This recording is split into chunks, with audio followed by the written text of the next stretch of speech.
Hi everyone, welcome to Telugu stock channel. మనం stock మార్కెట్లో ఏ analysis చేయాలి అని అనుకున్నా కూడా మనం నెంబర్స్ బేస్ చేసుకొని స్టోరీస్ని తయారు చేస్తూ ఉంటాం అనమాట.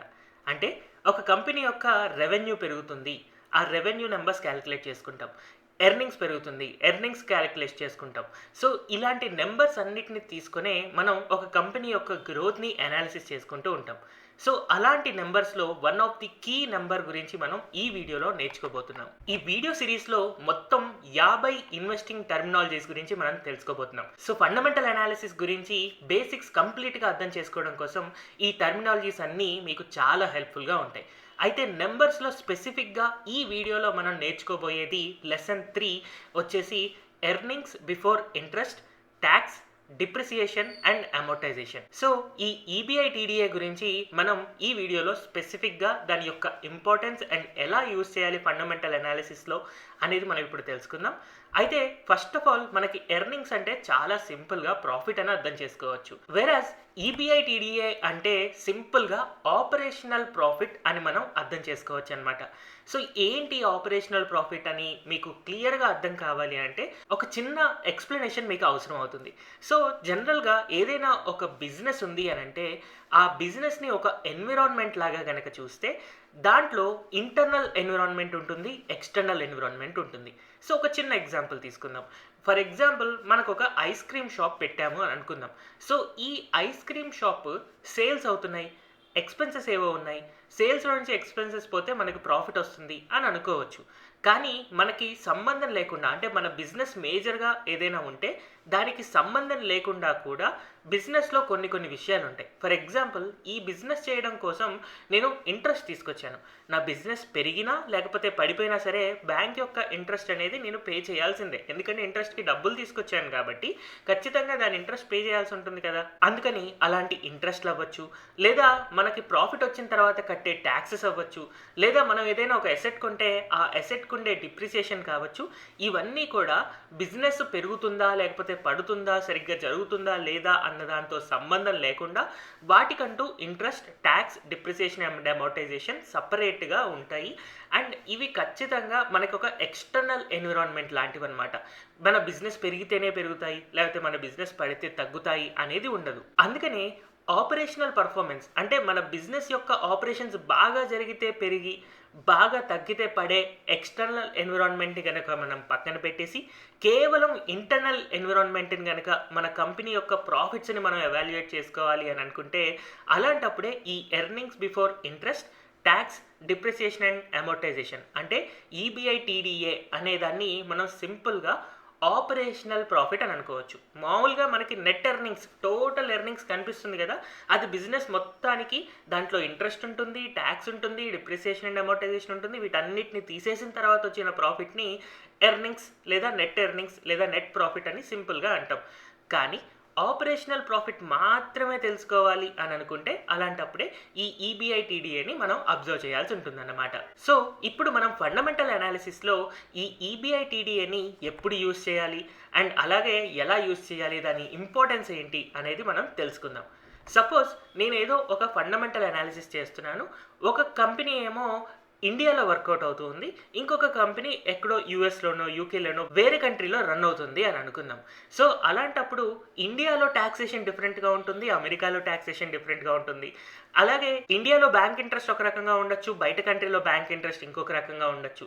సో ఇలాంటప్పుడు ఆ కంపెనీ యొక్క నెట్ ఎర్నింగ్స్ క్యాలిక్యులేట్ చేసాము అండ్ వాటిని కంపేర్ చేసుకున్నాము అంటే ఖచ్చితంగా మనకు అది రాంగ్ అనాలిసిస్ అవుతుంది. జనరల్గా ఫార్మా ఇండస్ట్రీలో, ఆటో సెక్టార్లో అండ్ అలాగే ఇన్సూరెన్స్, ఐటీ సెక్టార్స్ ఇలాంటివన్నీ కూడా జనరల్గా పెద్ద అనలిస్టులు ఏం చేస్తారు అంటే వాళ్ళు అనాలిసిస్ చేసేటప్పుడు యూఎస్ కంపెనీస్ ఎలా ఉన్నాయి, యూకే కంపెనీస్ ఎలా ఉన్నాయి అని చెప్పి కంపేర్ చేసుకుంటూ ఉంటారనమాట. కానీ ఒకవేళ అలాంటి కంపారిజన్ చేసేటప్పుడు నెట్ ఎర్నింగ్స్ కనుక క్యాలిక్యులేట్ చేస్తే ఖచ్చితంగా దాన్ని తప్పుగా మనం అర్థం చేసుకున్నట్టుగా అవుతుంది. సో ఎప్పుడైతే మనకి బిజినెస్ ఎన్విరాన్మెంట్స్ డిఫరెంట్గా ఉంటాయో, ఇక్కడ నేను 2 డిఫరెంట్ కంపెనీస్ 2 డిఫరెంట్ కంట్రీస్లో కనుక ఆపరేట్ అవుతుంటే వాటికి సంబంధించిన ఇంట్రెస్ట్లు, ట్యాక్స్లు, డిప్రిసియేషన్, అమోర్టైజేషన్ ఇలాంటి అన్నీ డిఫరెంట్గా ఉంటాయి. కాబట్టి ఆ 2 డిఫరెంట్ ఎన్విరాన్మెంట్స్కి సంబంధించిన ఎర్నింగ్స్ని నెట్ ఎర్నింగ్స్ లాగా కాకుండా ఈబిఐటిడిఏ లాగా మాత్రమే మనం చూసి కంపేర్ చేసుకుంటేనే మంచి అనాలిసిస్ అవుతుందన్నమాట. అయితే కేవలం ఎన్విరాన్మెంట్సే కాదు, 2 డిఫరెంట్ ఇండస్ట్రీస్లో కూడా మనం కంపారిజన్ చేయొచ్చు. చేయొచ్చు. ఫర్ ఎగ్జాంపుల్ ఆటో సెక్టర్ ఉంది, పవర్ సెక్టర్ ఉంది. ఆటో సెక్టర్ మనకి రకరకాల ఆటో స్పేర్ పార్ట్స్ తయారు చేయొచ్చు, లేకపోతే 4 వీలర్, 3 వీలర్, 2 వీలర్ లేదా డిఫరెంట్ వెహికల్స్ని తయారు చేస్తూ ఉండొచ్చు. సో ఇలాంటి ఆటో సెక్టార్ని లేకపోతే పవర్ తయారు చేసే పవర్ సెక్టార్ని, ఈ 2 ఇండస్ట్రీస్ని నేను కంపేర్ చేయాలని అనుకుంటున్నాను. సో ఒక 1000 కోట్ల రెవెన్యూ ఉన్న ఆటో సెక్టార్ని అండ్ 1000 కోట్ల రెవెన్యూ ఉన్న పవర్ సెక్టర్ స్టాక్స్ని రెండింటిని కనుక నేను అనాలిసిస్ చేస్తున్నాను. రెండింటి రెవెన్యూ సేమ్ ఉంది అని అనుకుందాం. అలాంటప్పుడు ఏ కంపెనీకి ఈబిఐటీడీఏ ఎక్కువ ఉంటుందో ఆ కంపెనీకి ఆపరేషనల్ ప్రాఫిట్స్ ఎక్కువ ఉన్నాయని చెప్పి మనం ఈజీగా అర్థం చేసుకోవచ్చు. ఆ కంపెనీ మంచి కంపెనీ అని చెప్పి మనం సెలెక్ట్ చేసుకోవచ్చు అన్నమాట. ఈవెన్ దో 2 డిఫరెంట్ సెక్టార్కి సంబంధించిన స్టాక్స్ అయినా, 2 డిఫరెంట్ ఇండస్ట్రీస్లో వర్క్ చేసే స్టాక్స్ అయినా సరే, వాటి యొక్క నెట్ ఎర్నింగ్స్ని మనం కంపేర్ చేసుకోకూడదు. కానీ ఈబిఐటీడీఏని మాత్రం ఆపరేషనల్ ప్రాఫిట్ బేసిస్లో 2 డిఫరెంట్ ఇండస్ట్రీస్లో ఉన్నా కూడా మనం కంపారిజన్ అనేది చేసుకోవచ్చు. అందుకే ఎలాంటి మ్యానుఫ్యాక్చరింగ్ ఇండస్ట్రీ అయినా కూడా ఈ ఈబిఐటీడీఏని కంపేర్ చేసుకుంటూ మనం ఏ స్టాక్ మంచిది, ఏ స్టాక్ మంచిది కాదు మన ఇన్వెస్ట్మెంట్కి అని ఈజీగా సెలెక్ట్ చేసుకోవచ్చు. అండ్ అలాగే ఇప్పటిదాకా మీకు ఈబిఐటీడీఏ అంటే ఇంటర్నల్గా ఆపరేషనల్ ప్రాఫిట్ అని అర్థమవుతుంది కదా. ఎప్పుడైతే ఇంటర్నల్ ఎన్విరాన్మెంట్ అంతా బాగుంటుందో ఎక్స్టర్నల్ ఎన్విరాన్మెంట్ కూడా ఈజీగా బిజినెస్ సాటిస్ఫై చేయగలుగుతుంది. అందుకోసమనే మంచి ఎర్నింగ్స్ వస్తున్నాయి, మంచి ఆపరేషనల్ ప్రాఫిట్స్ వస్తున్నాయి అంటే మంచి ఈబిఐటీడీఏ ఉంది అంటే అలాంటప్పుడు డెట్ రీపేమెంట్ కూడా చాలా ఈజీ అయిపోతుంది అనమాట. అప్పు తీర్చడం చాలా ఈజీ అయిపోతుంది, ఎందుకంటే ఆపరేషనల్ వైజ్గా ప్రాఫిట్స్ అనేవి దానికి పెరుగుతూ ఉంటాయి కాబట్టి. అయితే యాక్చువల్గా ఈ ఈబిఐటీడీఏని అనాలిసిస్లో ఎక్కువగా యూజ్ చేయాలి. కాకపోతే ఫండమెంటల్ అనాలిసిస్లో ఈ ఈబిఐటీడీఏని అంత ఎక్కువగా యూజ్ చేయరు. కేవలం ఇలాంటి చిన్న కంపారిజన్స్ కోసం మాత్రమే వాడుతూ ఉంటారు. ఎందుకు అంటే దానికి ఒక మేజర్ లిమిటేషన్ ఉందన్నమాట. సో ఏంటి ఆ మేజర్ లిమిటేషన్ అంటే ఈ ఈబిఐటీడీఏ ఒక కంపెనీకి ఫిక్స్డ్ అసెట్స్ ఎంత ఉన్నాయి అనే దాన్ని కంపేర్ చేయదన్నమాట, దాన్ని పట్టించుకోదు. ఇందాక మనం ఒక ఎగ్జాంపుల్ తీసుకున్నాం కదా, 1000 కోట్ల రెవెన్యూ ఉన్న ఆటో సెక్టార్ని అండ్ అలాగే 1000 కోట్ల రెవెన్యూ ఉన్న పవర్ సెక్టార్కి సంబంధించిన స్టాక్స్ని రెండింటిని మనం కంపేర్ చేస్తున్నాం. సో ఎప్పుడైతే మనం ఇలాగా కంపేర్ చేస్తున్నామో ఒకవేళ ఆటో సెక్టార్ కంపెనీకి మేబీ 10,000 కోట్ల ఎసెట్స్ ఉండొచ్చు, వేరేస్ పవర్ సెక్టార్ కంపెనీకి 5,000 కోట్ల ఎసెట్స్ ఉండొచ్చు. సో ఇక్కడ అసెట్స్ అనేవి ప్రాపర్గా బ్యాలెన్స్ లేవు కాబట్టి దాన్ని కరెక్ట్గా కంపారిజన్ చేయకూడదు. ఎందుకంటే దీనికి ఉన్న అసెట్స్తో పోలిస్తే దానికి ఉన్న అసెట్స్ చాలా ఎక్కువ ఉన్నాయి కాబట్టి దానికి వచ్చే రెవెన్యూస్ డిఫరెంట్గా ఉండాలి, దానికి వచ్చే ప్రాఫిట్స్ డిఫరెంట్గా ఉండాలి. బట్ ఎప్పుడైతే ఫిక్స్డ్ అసెట్స్ని కన్సిడర్ చేసుకోవట్లేదో ఖచ్చితంగా అదొక లిమిటేషన్ అవుతుంది. రేపటి రోజున ఫిక్స్డ్ అసెట్స్ ఎక్కువ ఉన్న వాళ్ళు కొంచెం తొందరగా గ్రో అవ్వడానికి ఛాన్స్ ఉంటుంది. బట్ ఈబిఐటీడీఏ అనేది దాన్ని కంపేర్ చేయదు, పట్టించుకోదు కాబట్టే మేజర్గా దీన్ని ఎక్కువ క్యాలిక్యులేషన్స్లో ఈబిఐటీడీఏని వాడుతూ ఉండరన్నమాట.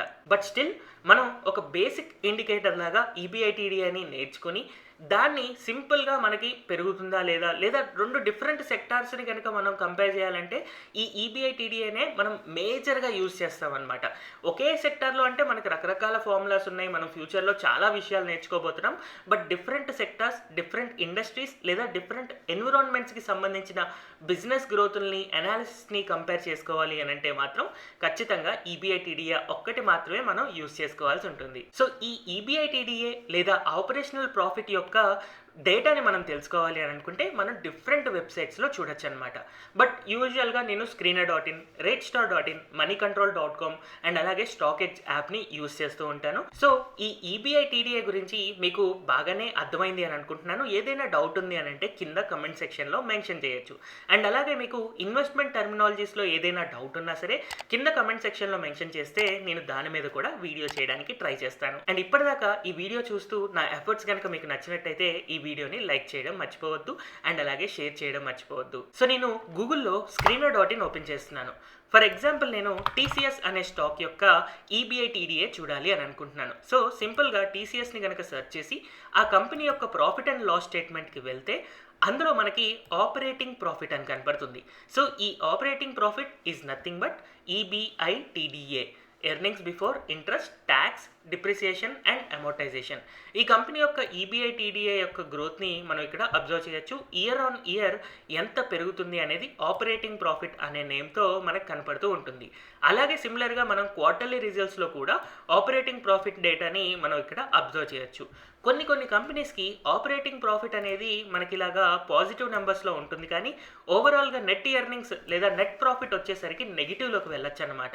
సో, ఆ కంపెనీ ఇంటర్నల్ ఎన్విరాన్మెంట్ ప్రకారం ప్రాఫిటబుల్‌గా ఉంది. కానీ మేబీ బ్యాంక్ ఇంట్రెస్ట్‌లు ఎక్కువవ్వడం వల్లో, లేదా టాక్స్ ఎక్కువవ్వడం వల్లో, లేదా డిప్రిసియేషన్, అమోర్టైజేషన్ వల్లో ఇలా డిఫరెంట్ ఎక్స్‌టర్నల్ ఫ్యాక్టర్స్ వల్ల ఈ కంపెనీ లాసెస్‌లోకెళ్ళింది అనేది కూడా మనం ఎప్పుడైతే ఈబీఐ, టీడీఏ పాజిటివ్ ఉండి ఓవరాల్‌గా నెట్ నెగెటివ్ వచ్చింది కంపెనీ అనంటే అలాంటి విషయాల్లో మనం అర్థం చేసుకోవచ్చు. అండ్ అలాగే ఇదే ఈబీఐ, టీడీఏని మనం రేట్‌స్టార్.inలో కూడా చూడొచ్చు. సో, రేట్‌స్టార్.in ఓపెన్ చేసిన తర్వాత నేను ఎగ్జాంపుల్‌కి టీసీఎస్ అనే స్టాక్‌ని సెర్చ్ చేస్తున్నాను. సో, ఇలా మనం సెర్చ్ చేసినప్పుడు ఆ కంపెనీ యొక్క యాన్యువల్ రిజల్ట్స్ గనుక మనం సెలెక్ట్ చేస్తే ఇక్కడ మనకి ఈబీఐ, టీడీఏ అని చెప్పి డైరెక్ట్‌గా కనపడుతూ ఉంది. సో, ఈ ఈబీఐ, టీడీఏని మనకు ఇయర్ ఆన్ ఇయర్ అబ్జర్వ్ చేయాలి అని అనుకుంటున్నాను. ఇక్కడ 2023 నుంచి 2014కి ఉంది. నాకు రివర్స్ చూడడం ఎప్పుడు ఇష్టం. అంటే లెఫ్ట్ సైడ్ నుంచి రైట్ సైడ్‌కి ఇంక్రీజింగ్ కావాలి. అందుకని ఇక్కడ యారో మార్క్ క్లిక్ చేయడం ద్వారా 2014, 15, 16, 17, 18 ఇలాంటి డేటా 25,000 కోట్లు, 24,000 కోట్లు, 30,000 కోట్లు, 32,000 కోట్లు ఇలా ఇంక్రీజ్ అవుతూ క్లియర్‌గా మనకొక గ్రోయింగ్ పిక్చర్ అనేది కనపడుతూ ఉంది. సో, ఇలా ఈబీఐ, డీటీఏ అనేది మనకి గ్రో అవుతూ ఉండాలి. వేరాజ్ మనకి డిఫరెంట్ స్టాక్స్‌కి యూజువల్‌గా కంపేర్ చేసుకుంటూ ఉండాలి. అది కూడా ఈక్వల్ లెవెల్ స్టాక్స్‌కి కంపేర్ చేసుకుంటూ ఉండాలి. ఫర్ ఎగ్జాంపుల్ 2 కంపెనీస్ యొక్క రెవెన్యూ ఈక్వల్ అని అనుకుంటే దీన్ని కంపేర్ చేసుకోవచ్చు. లేదా మనం ఇంకొక కంపారిజన్ చేయాలంటే ఈబీఐ, టీడీఏ యొక్క పర్సెంటేజ్ గ్రోత్ ఎవ్రీ ఇయర్ ఎంత పర్సెంటేజ్ ఈబీఐ, టీడీఏ గ్రో అవుతుంది, కంపెనీ ఏకి ఎంత గ్రో అవుతుంది, కంపెనీ బీకి ఎంత గ్రో అవుతుంది అని మనం క్యాలిక్యులేట్ చేస్తూ ఈవెన్ దో ఆ 2 కంపెనీలు అనేవి డిఫరెంట్ ఇండస్ట్రీస్‌లో ఉన్నా, డిఫరెంట్ ఎన్విరాన్మెంట్స్‌లో ఉన్నా కూడా మనం వాటిని కంపేర్ చేసుకొని మంచి స్టాక్స్‌ని సెలెక్ట్ చేసుకొని మంచి గ్రోయింగ్ స్టాక్స్‌లో మనం ఇన్వెస్ట్ చేసుకోవడానికి ఈబీఐ, టీడీఏ యొక్క క్యాలిక్యులేషన్స్ మనకి హెల్ప్‌ఫుల్‌గా ఉంటాయి. బట్ స్టిల్ ఈబీఐ, టీడీఏ ఒక్కదాన్ని చూసి స్టాక్ ఎప్పుడు సెలెక్ట్ చేసుకోకూడదు. ఎందుకంటే దాని యొక్క డెఫినేషన్స్‌లోనే ఒక లిమిటేషన్ ఉంటుంది. అదేంటంటే ఆ కంపెనీ యొక్క అసెట్స్‌ని పట్టించుకోకపోవడం అనేది ఖచ్చితంగా ఒక లిమిటేషన్ గానే మనం అనుకోవచ్చు. అందుకోసమనే దీన్ని వన్ ఆఫ్ ది ఫ్యాక్టర్‌గా మనం యూజ్ చేసుకుంటూ ఉండాలి. గోయింగ్ అహెడ్ మనం ఇలాంటి ఎన్నో టర్మినాలజీస్ గురించి అండ్ అలాగే ఫండమెంటల్ అనాలిసిస్‌కి సంబంధించిన ఎన్నో విషయాల గురించి మనం నేర్చుకోబోతున్నాం. మీకు ఈ వీడియోలో గనక ఏదైనా డౌట్ ఉంది అని అంటే కింద కామెంట్ సెక్షన్‌లో మెన్షన్ చేయొచ్చు.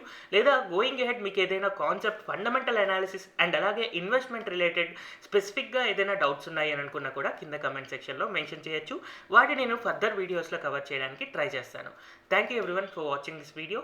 ఈ వీడియో మీకు నచ్చినట్టయితే ఖచ్చితంగా like, share and subscribe to Telugu stock channel.